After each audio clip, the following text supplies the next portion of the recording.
sirvo-me do demônio qual instrumento de minha justiça para atormentar os que me ofendem. Nesta vida eu coloquei qual tentador, molestando os homens. Não para que estes sejam vencidos, mas para que conquistem a vitória e o prêmio pela comprovação das virtudes. Ninguém deve temer as possíveis lutas e tentações do demônio. Fortaleci os homens, deles energia para a vontade no sangue de Cristo. Demônio ou criatura alguma conseguem dobrar a vontade. Ela vos pertence, é livre. Vós, pelo livre-arbítrio, é que escolheis o que querer ou não querer alguma coisa.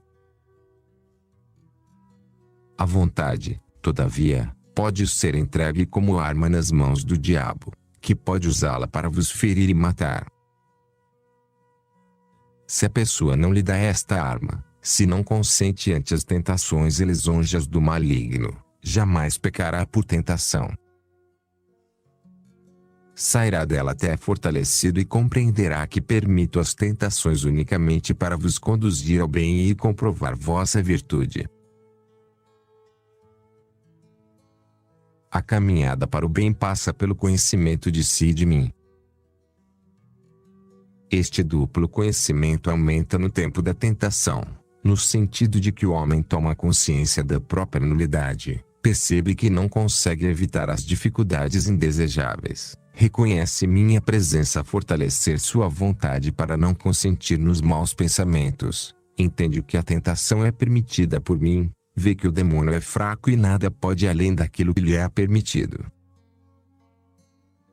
Aliás, é por amor, não por maldade, que permito as tentações, desejo a vossa vitória, não a derrota.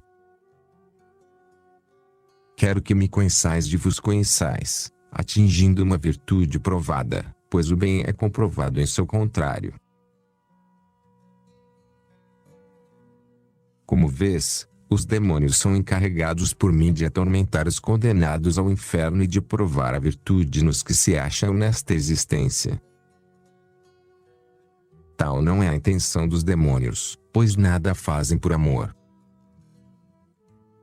Desejariam privar-vos da virtude, mas não o conseguem. A menos que o queirais.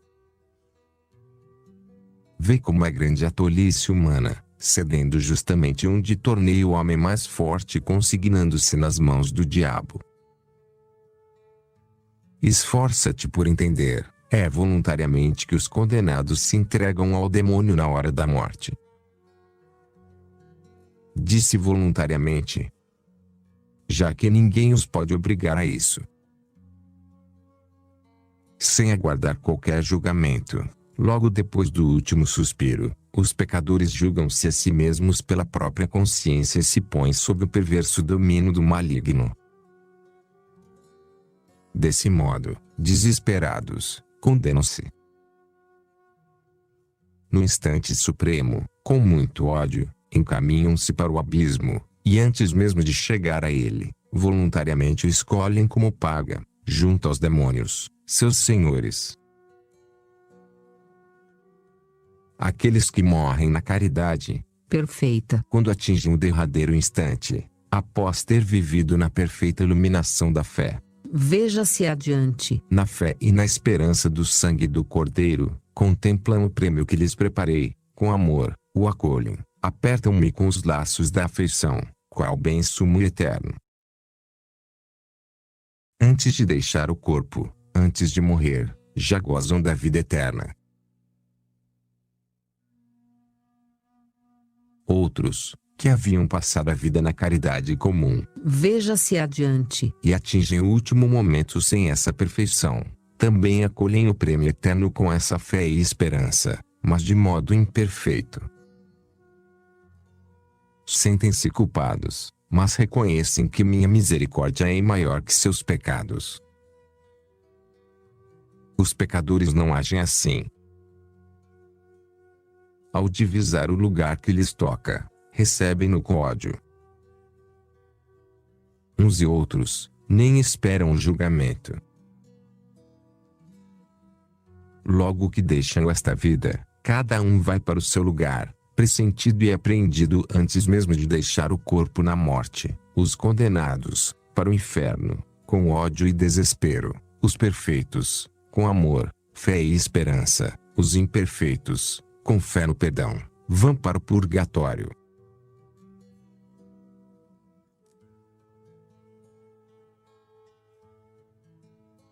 Parágrafo 8º. A ilusão do pecado. Eu disse antes que os demônios convidam os homens para a água morta, a única que lhes pertence, cegando-os com prazeres e satisfações do mundo. Usa o anzol do prazer e fisgue-os mediante a aparência de bem. Sabe-lhe que por outros caminhos nada conseguiria, sem o vislumbre de um bem ou satisfação, os homens não se deixariam aprisionar.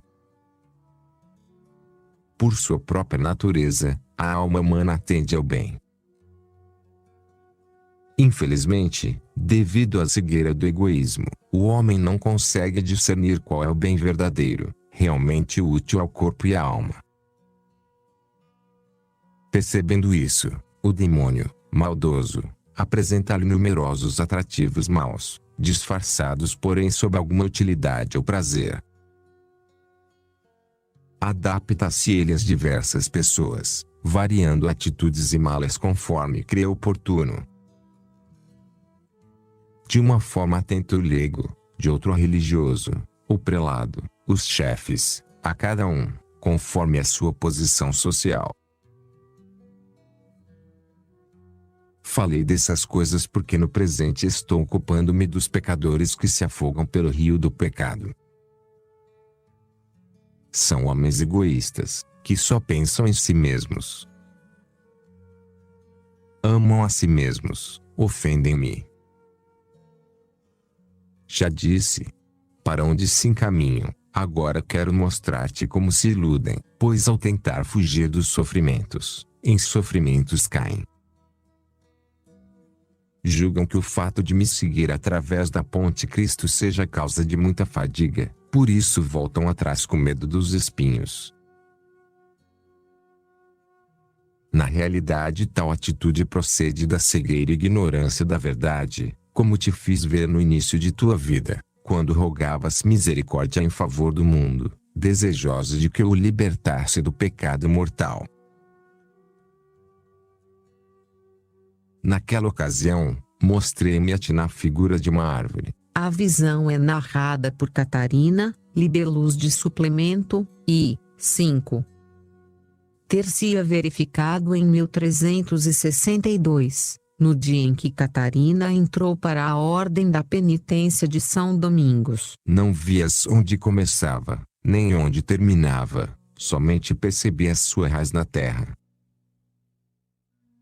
A terra era vossa natureza humana, unida à natureza divina. Em Cristo. No tronco da árvore.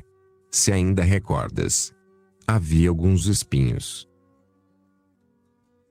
Evitavam-nos os amantes da própria sensualidade, os quais corriam para um monte de palha, símbolo dos prazeres humanos.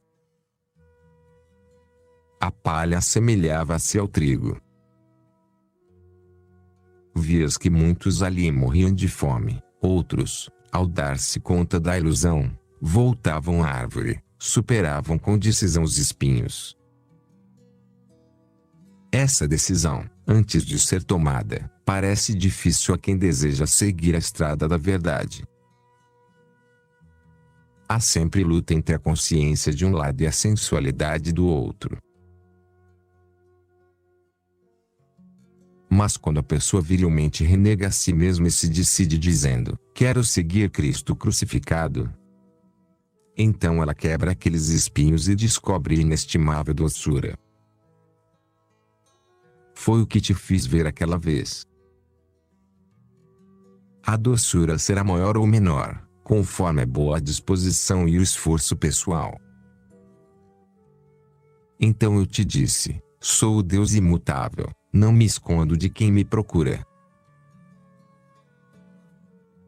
Embora sendo invisível, mostrei-me visível aos homens em Cristo. fiz ver o que é amar algo fora de mim. Infelizmente os homens, cegos pela fumaça do egoísmo, não me conhecem, não se conhecem. Vê como se iludem, preferem morrer de fome do que superar um pequeno espinho. Mas não ficarão sem dificuldades. Nesta vida, ninguém vive sem cruz. A não ser aqueles que caminham pela estrada superior, eles também sofrem, mas sua dor não aflige. Pelo pecado, como disse acima, o mundo produziu dificuldades e dores, bem como nasceu o rio do pecado, esse mar tempestuoso, mas para vós eu construí uma ponte, de modo que não vos afogueis.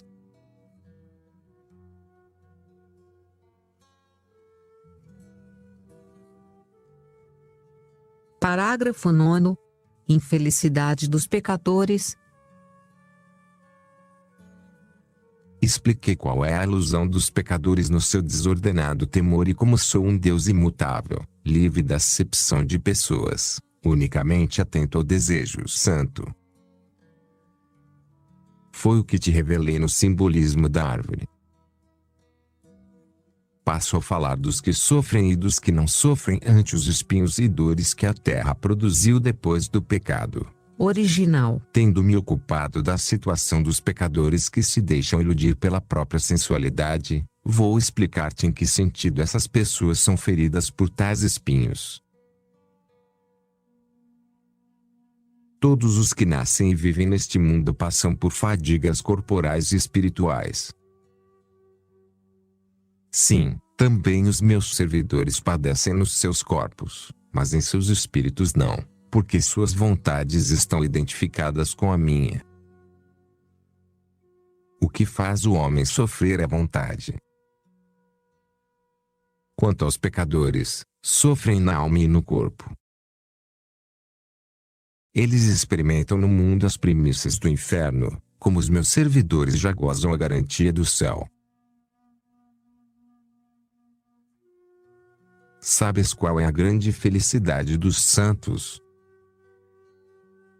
É possuir a vontade satisfeita em todas as suas aspirações.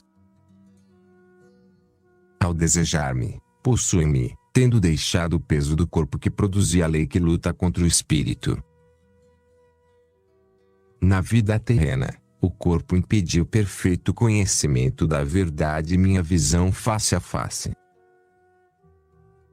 Separando-se do corpo, a vontade dos bem-aventurados realiza-se. Ao desejo de ver-me corresponde a visão, e com ela, a beatitude. Vendo, conhecem-me, conhecendo, amam-me, amando, saboreiam-me, saboreando, realizam-se quanto ao desejo de me ver e conhecer. Desejando, possuem, possuindo, desejam. Como disse, o sofrimento está distante do desejo e fácil da saciedade. Como vês, meus servidores são felizes, especialmente na visão celeste. Ela satisfaz seus desejos, sacia suas vontades. Neste sentido afirmei que a vida eterna consiste na posse das coisas que a vontade deseja, isto é, conhecer-me, ver-me. Já a partir desta vida meus servidores gozam de eternidade, ao saborearem a causa de sua felicidade. E qual é tal causa? Respondo, é a certeza da minha presença em suas vidas, é o conhecimento da minha verdade. Tal conhecimento se realiza na inteligência, que é o olho da alma, pupila de tal olho é a fé. Pela iluminação da fé, eles distinguem, conhecem e seguem a estrada a mensagem do Verbo encarnado. Sem a fé, ninguém reconhece tal estrada, à semelhança daquele que possuísse o olho, mas coberto por um pano. Sim, a pupila deste olho é a fé, nada haverá que encobrir sua inteligência com o pano da infelicidade, por causa do egoísmo. Tal pessoa terá a inteligência, mas não a luz para conhecer. Portanto, tais pessoas vendo, conhecem, conhecendo, amam, amando, afogam e destroem a vontade própria, tendo-a destruído, revestem-se da minha vontade, a qual desejo unicamente a vossa santificação. 1 Tessalonicenses 4,3. Com isso, deixam o rio do pecado, sobem para a ponte, superam os espinhos que já não lhes machucam os és do amor. Já se conformaram à minha vontade. Neste sentido, como disse acima, meus servidores não padecem no espírito, mas somente no corpo. O querer sensível já morreu, ele que é a fonte de sofrimento e dor para o homem. Destruída essa vontade sensível, o sofrimento desaparece e meus servidores tudo passam a tolerar com respeito. Consideram como graça as dificuldades que permito, só desejam o que eu desejo. Quando deixo que os demônios os atormentem com tentações para provar suas virtudes, como expliquei antes, eles as superam com a intervenção da vontade, por mim fortalecida. Humilham-se, consideram-se indignos de sossego e merecedores de castigo. Vivem, pois, na alegria, sem sofrer. Nas perseguições e adversidades provenientes dos homens, na pobreza ou rebaixamento social, na morte de filhos e pessoas amadas. Espinhos produzidos pela terra depois do pecado de Adão. Meus servidores tudo suportam com discernimento e fé. Confiam em mim, bondade suprema, certos de que somente quero o bem e para o seu bem tudo permito com amor. Após fixar o pensamento em mim, eles olham para si mesmos e reconhecem os próprios defeitos. Na fé, sabem que toda virtude será premiada e todo o mal punido. Entendem que a menor culpa merece castigo eterno, porque atenta contra a minha bondade infinita. Com gratidão porque aceito de puni-los nesta vida passageira, dão reparação às suas culpas mediante a contrição interior. Obtêm méritos com a perfeita paciência. Tais esforços terão a paga de um prêmio sem medida. Eles sabem que, devido à transitoriedade do tempo, são de pouca monta os sofrimentos desta vida. O tempo é como a ponta de uma agulha, nada mais. Acabado o tempo, também a doçeza. Como vês, é passageira a dor. Pacientemente, e sem prejuízo interior, esses homens superam os acontecimentos adversos. Seus corações estão livres do amor sensível e unidos a mim na caridade. Realmente, já possuem no mundo a garantia do céu, na água, não se molham, sobre espinhos, não se ferem. Tendo-me conhecido, procuram o bem supremo onde de fato ele está, ou seja, no Verbo, meu filho.